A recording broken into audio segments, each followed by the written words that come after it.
Good morning. Today I'm talking to Eddy Boas and also to his son Phil Boas. Eddy is a Holocaust survivor. He survived Bergen Belsen camp. So Eddy, if you just want to, as I said before we started this, I want to talk a small bit about the history because that's important, but I want to focus also on what we can do going forward, fighting anti-Semitism and looking at the present and the future. And I want to say this quote as well, which comes from your granddaughter, Eddy. To improve the future, we have to learn from the history. And I think that's a great quote. So Eddy, if you just want to give us a brief overview on who you are and mention your book as well, because I read it. It's a great book. It's called I'm not a victim. I'm a survivor. So yeah, and if you just want to give us a quick overview of who you are, who's Eddy? Yeah, no problems. I was born in The Hague, Holland, on the 26th of January 1940.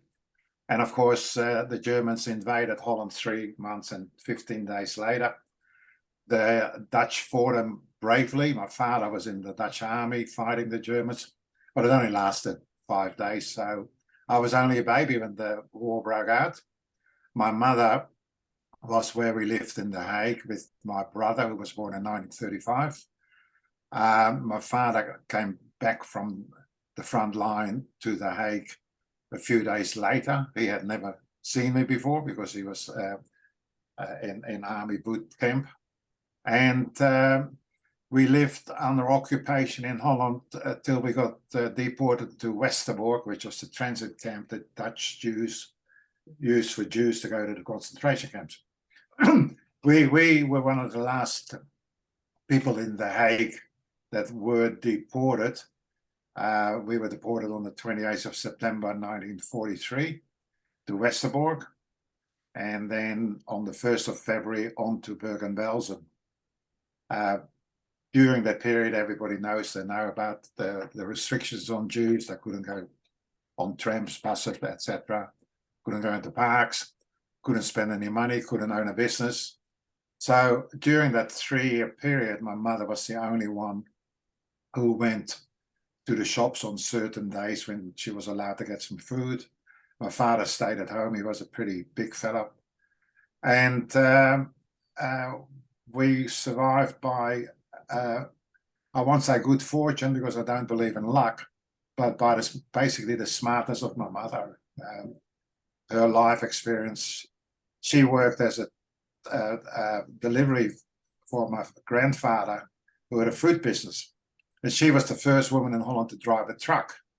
So all the policemen in The Hague knew my mother. And they'd seen that they always said, "Hello, Susie," which was her name, Sarah, Susie. And one day she took my brother for a walk and myself to go and buy some warm clothing. And she bumped into Derek. And he asked her where she was going. She told him going to a shop called the Waal. And as we got out of the shop, Derek was waiting there. And he said to Susie, "Don't look up, don't talk, hold boy's hand and push the pram with Eddy in it." And then we walked past a roadblock manned by Dutch Nazis who called out to my mother, to Derek, "Good catch there, Derek." Young woman with 2 children. He took us home, stood outside our place all night. And that's one safe we had. Okay, and Derek, he was a police officer, I believe. Am I right? Sorry? Derek, he was a police officer? He was a cop? Yeah, Derek was a police officer. Yeah. And the point I'm making when I do my presentations, I talk about the Dutch police, how bad they were, and they were. They were offering money to criminals and anybody to catch Jews, and then they would, the bloke would caught them. So there's good and bad in all walks of life, and Derek was a good copper. Yeah, I know the reward they would get for catching Jews, I think, was 7 guilders and 50 cents. I mean, sometimes you wonder what prices can you put on a life. Apparently, that's what they thought was the most appropriate price. Yeah, that's a sad indictment of the country we were both born in, Eddy. So, but yeah, going forward to the moment. it's not at the moment, I think. There is a rise again in anti-Semitism, but I think it has always been there, but maybe a bit more dormant, but it seems a bit more prevalent nowadays. So recently you did a presentation for the Australian Parliament, I believe. So can you about New South Wales Parliament. Okay, yeah, Not yeah. New South Wales. Yeah, okay, but so can you give us a quick over what was the interest in your story? How did they react to your presentation? I've been there. My drive at the moment is Holocaust education. Yeah, Needs to be taught at schools, at universities, through the history subject. And I've been talking to the Minister of I'm talking about the state of New South Wales. I live in Sydney. I've been talking to the Minister about introducing it. I had a meeting with the Premier of the state and also the Whip of the state. So, I'm doing this without any Jewish organization behind me. I'm doing it as an individual. I've been well received by all of them. I'm still corresponding with all of them. And it came about, I said I would like to do a presentation on Holocaust education. And they have a theatre in the Parliament. And they offered me the theatre. I promoted it. It holds 164 people. And we booked it out within 2 weeks from both Jewish, non-Jewish, and 2 schools sent students there as well. So, and it went really well. We were supposed to go for 90 minutes. We went for actually 2 hours and nobody left. The questions were good in Q&A. I had my say about some of the Jewish organizations who I believe handle this anti-Semitism too easy as far as I'm concerned. I made the point that nobody ever talks about the fact that the Holocaust also include, gypsies, handicapped people. You mentioned, the Freemasons were targeted, and also Jehovah's Witnesses, of course, and then the LGBT community, the biggest groups that were targeted. So yeah, and I think what kind of scared me, especially this week, when you hear again of an attack on the Jehovah's Witness society in Hamburg. So it appears to me that all the groups that were targeted in the 1930s, 1940s are slowly being targeted again. So that kind of, well, I won't say scares me, but it worries me. I think we're still at the point where we can do something about it. I think that's why it's good to have chats like this. I just want to go to your son Phil for a moment, Annie. So, Phil, how was it growing up with a Holocaust survivor? Because you're deemed to be a second generation. So I mean, we don't hear too often the voice of the children of survivors. So can you just give us a quick idea? Yeah, look, growing up, in all honesty, with Dad, sort of heard very little about any of the Holocaust or any of the situations from my father at that time. And I think my grandmother was the one who, as I got into my sort of later or mid to later teenage years, she used to talk quite openly about it to myself, my brother, and in all honesty, it's scary to hear those stories firsthand, from her. The amount of times that she was, had guns held to her head. She told the story where, a German soldier had her up against the wall, put the gun to her head, pulled the trigger. The gun didn't go off. She ran away.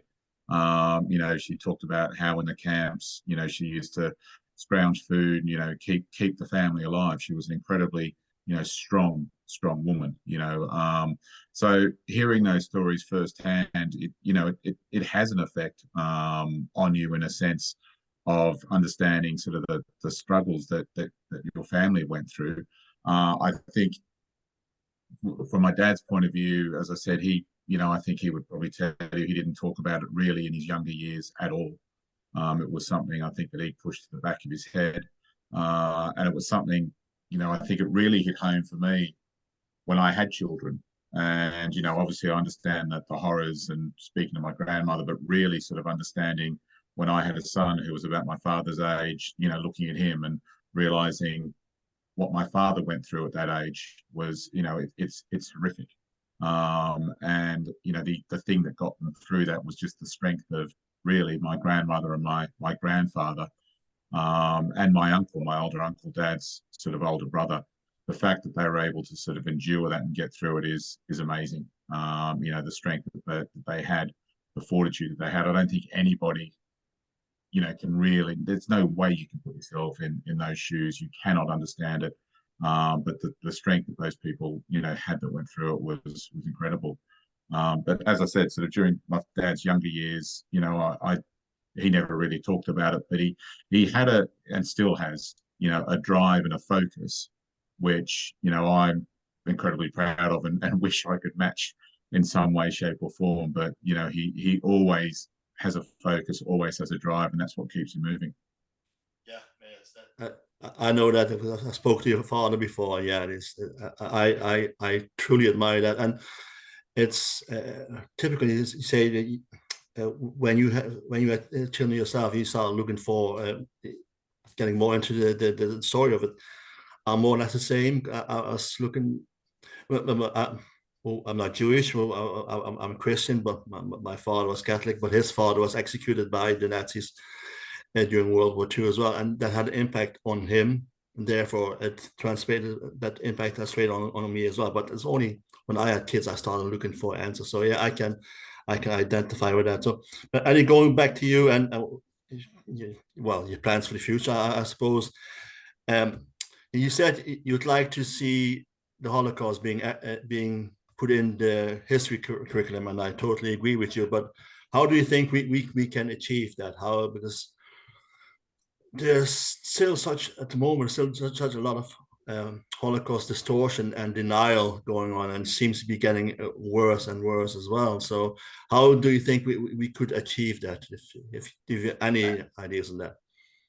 I believe it needs to be counted. We had a few cases here in private schools a few months ago, and I rang up what they call the Board of Deputies, which is a group of Jewish people who do a lot of good and take care of that. But when I saw the interviews, they were more apologetic than saying, "Hey, this should never happen." They say it should never happen, but it wasn't said in a way why it should never happen. The reason why it should never happen, as I told them, was if you talk to these kids and ask them, do you have a gay friend? Am I allowed to say gay friend? I'm not sure if that's one of the words you're allowed to say or not. If you have a gay friend, put up your hand. And probably half a dozen will put up their hand. And then you say, do you know that your friend would have been murdered by Hitler? And then you go to the next one. Do you have a handicapped or mentally ill brother or relative? And you go through the same thing. And then those kids will start to come to grips with it eventually, if they told this more enough. I had, after the interview, my club monitors, quite a few of the non-Jewish people came to this presentation. They come up to me the following week and said they'd never heard, they always thought the Holocaust was just about the Jews. And the cameraman who took the videos, I had a cup of coffee with him last Friday, and he said to me out of the blue, you know what, I never knew that the Holocaust was not just about the Jews. That's what we've got to be told. Yeah, I think the lesson which we would have to teach is tolerance and respect for others. I think that's kind of missing at the moment. We're at the point again where everything, if you kind of disagree or have a slightly different point of view, and if you're being trying to be truthful, you're being shut down. There's a lot of I don't like to use the word cancel culture, but if you hear that some books are being banned again, to me that resonates with 1933, where books were being burned. So yeah, I think that's my fear. We're at that point again now where we have a similar situation how it was in the Weimar Republic in Germany in 1930. So yeah, I think we have to do everything we can stop to do that. At the moment, it's not just Germany; it's more like a global thing. I think social media is helping with not helping, but is responsible for this as well, because everything is immediate now. And that can be a danger. It can be a benefit, but it can be in danger as well, of course. So just on your presentation you did for the was it the New South Wales Parliament? Yeah. Have to been any follow-ups by the government?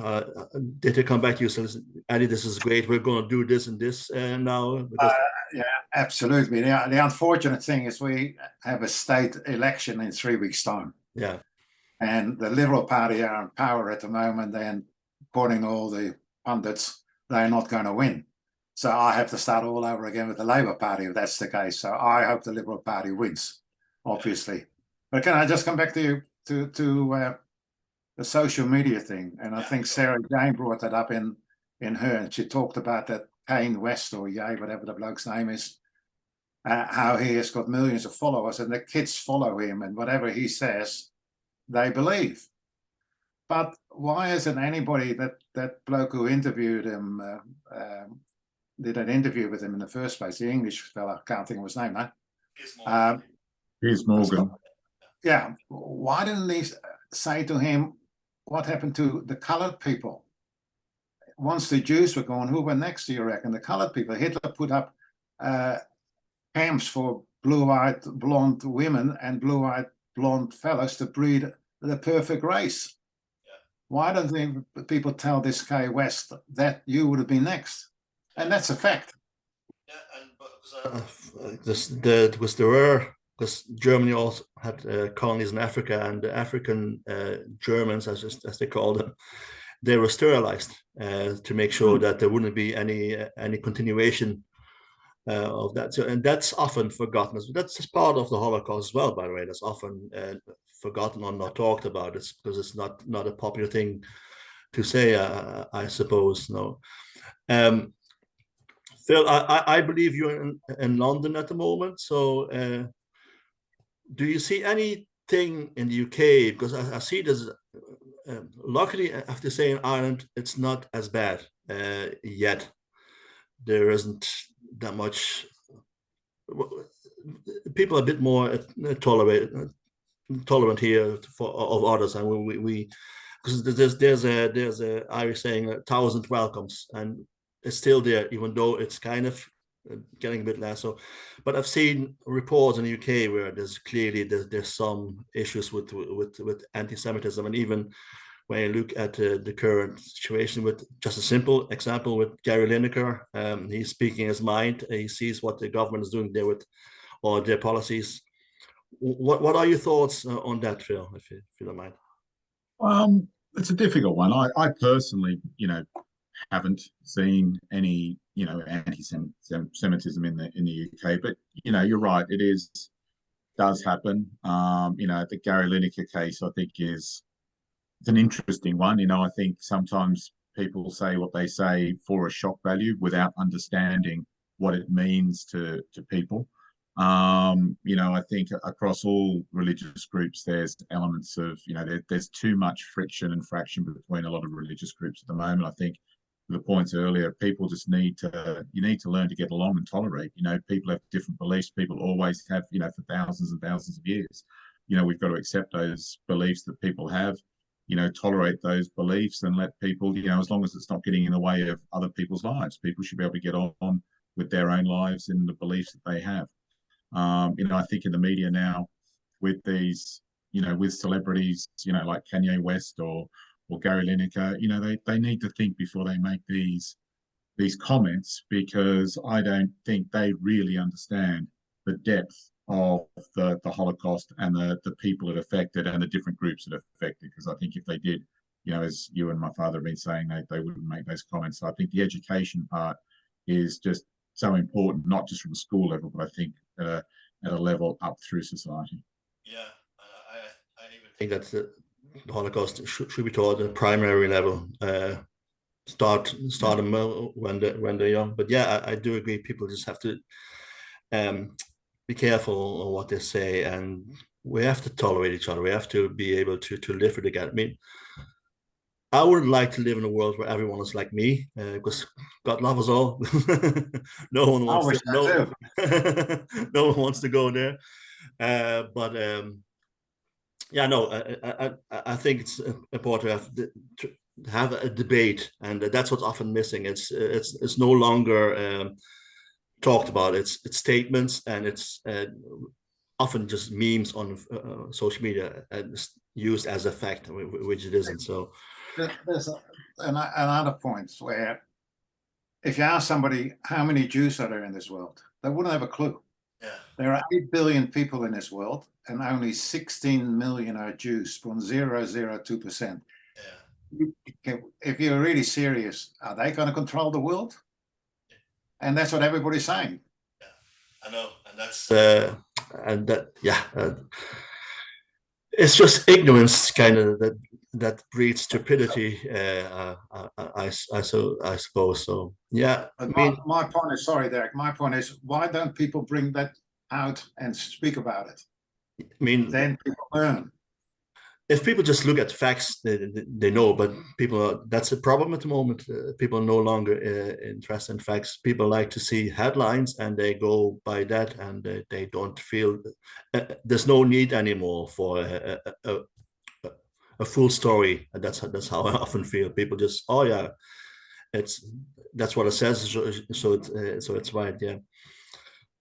Eddy, thanks for having a chat with me again, and Phil, thanks for joining as well. It was the lads, and I'm sure we'll be talking again, because this is a story this is an issue that is close to my heart and yours as well, Eddy, and I'm sure that's not going to go away. So thank you for that, and we'll talk again soon. Thanks very much, Thank you. Derek. Thanks for inviting me, and talk to you next time. You're welcome. Thanks, Derek. Bye.